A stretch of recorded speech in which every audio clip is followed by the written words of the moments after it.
Hajimemashite, saya Dades. Kali ini saya akan membahas tentang keadaan rumah di Jepang dan bagaimana perbedaannya dengan kondisi rumah di Indonesia. Silakan simak video berikut ini.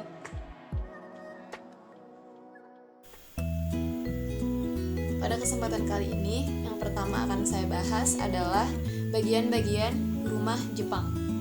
Yang pertama ada genkan, kemudian ada ribin gurumu, washitsu, tokonoma, toire, dan ofuro. Yang pertama, saya akan membahas genkan, di mana genkan ini merupakan sebuah ruangan kecil setelah pintu masuk, di mana di sini orang yang memasuki rumah harus melepas alas kaki. Selain alas kaki, genkan juga dipakai untuk melepaskan jaket, payung, atau barang-barang yang digunakan di luar rumah. Ini dengan tujuan agar rumah mereka tetap bersih atau mereka tetap menjaga kebersihan sesuai bagaimana dengan budaya mereka. Kemudian tidak sedikit orang Jepang memiliki getabako atau tempat memasukkan atau menyimpan sepatu yang bisa dilihat pada gambar yang pertama. Genkan ini teksturnya sedikit rendah dari lantai di dalam rumah, dan lantai masuk ke dalam rumah biasanya lebih tinggi dari lantai depan pintu masuk. Nah, kemudian yang kedua, bagaimana kondisi rumah genkan di Indonesia? Genkan ini kalau di Indonesia merupakan sebuah teras rumah, di mana teras ini kita menyimpan sepatu di teras rumah. Tetapi kalau perbedaannya dengan di Jepang, merupakan apabila kita masuk ke dalam pintu di Jepang, itu merupakan genkan. Sedangkan di Indonesia, kita menemukan teras dahulu, baru kemudian pintu masuk, di mana sebelum pintu masuk kita harus melepas alas kaki dulu. Sedangkan di Jepang, setelah begitu pintu masuk dibuka, kita menemukan genkan atau kita melepas sepatu di ruangan ini. Yang kedua ada ribin gurumu. Ruangan ini adalah ruang duduk atau ruang tamu. Di sini dimana terdapat sofa, ada TV, televisi, dan lain-lain. Dan tempat ini digunakan untuk menonton televisi, kumpul bersama keluarga, menerima tamu, atau melaksanakan acara. Lalu bagaimana kondisinya dengan di Indonesia? Di Indonesia ruang tamu tidak terdapat televisi, namun ini hanya sebagai ruangan untuk kumpul bersama keluarga, menerima tamu, atau melaksanakan acara, dan tidak terdapat televisi di ruang tamu Indonesia. Itu perbedaannya dengan kondisi ruang tamu di Jepang.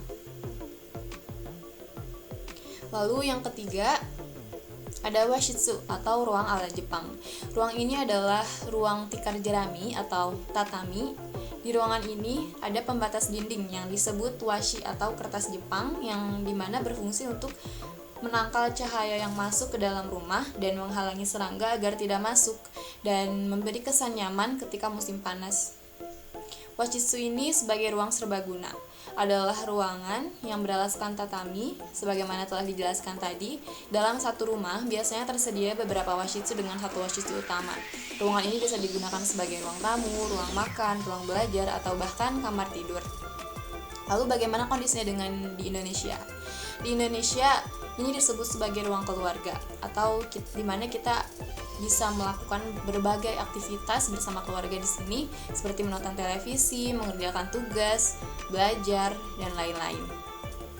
Perbedaannya washitsu dan ruang tamu dan ruang keluarga di Indonesia adalah pada ruang keluarga terdapat televisi, sedangkan di washitsu tidak terdapat televisi. Televisi malah terdapat pada ruangan ribin gurumu.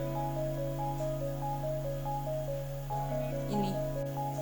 Kemudian yang keempat ada tokonoma atau tempat untuk meletakkan rangkaian bunga atau lukisan khas Jepang.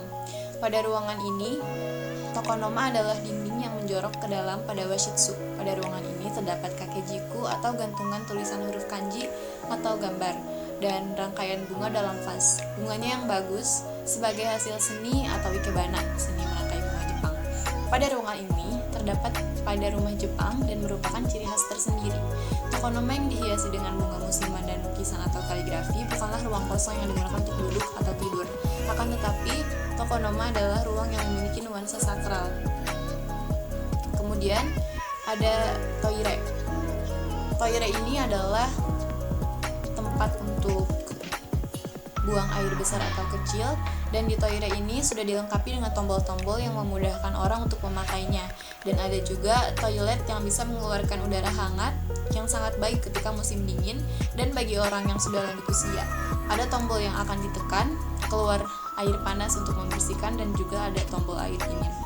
Dan kemudian ada ofuro atau kamar mandi yang merupakan bak mandi air panas. Ofuro adalah tempat untuk menghangatkan tubuh sehabis tubuh dibersihkan. Bila menghangatkan badan dengan mandi air panas ofuro akan terasa nyaman.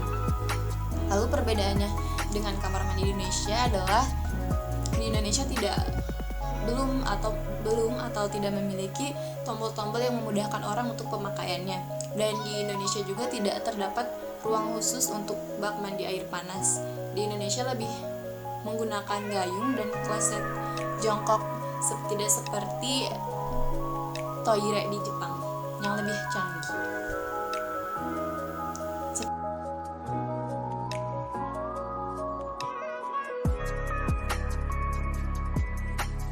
Sekian dari saya.